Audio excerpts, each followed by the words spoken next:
હું એક એક્સપેક્ટ નથી કરી શકતો, કેમ કે અને કોઈ વર્ડ નથી, કેમ કે આ લોકોએ એક સરપ્રાઈઝ સન્માન રાખ્યું હતું, જેમાં હું એક શું કહેવાય કે એક શોક થઈ ગયો હતો. અને અચાનક મને કીધું કે કાલે તમારે આવવાનું છે.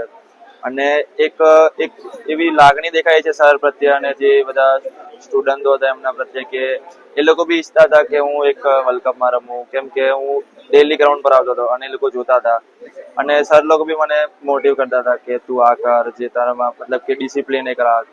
અને એ બધું જે હતું એ મને એના લીધે મને બેનિફિટ થઈ અને હું એક સ્ટેજ પર જઈને રમ્યો અને ટીમ ઇન્ડિયા માટે એક કોન્ટ્રીબ્યુટ કર્યું. જી આજે બીડીસી કાકાનું શું કેવું છું કે એમનો રોલ ના ભૂલાય, કેમ કે અગર એ લોકો વિકેટ ના આપે તો કોઈ બોલર કે કોઈ પ્લેયર એવું નથી કે એ લોકો સારી રીતે પ્રેક્ટિસ કરે. અને એવું નતું કે ટાઈમ ટુ ટાઈમ જે હું ટાઈમ કહેતો હતો એ ટાઈમથી પહેલા એ લોકો રેડી રાખતા હતા વિકેટ. અને એની બી મને બેનિફિટ હતી, કેમ કે ટાઈમ ટુ ટાઈમ પ્રેક્ટિસ કરવાની હતી.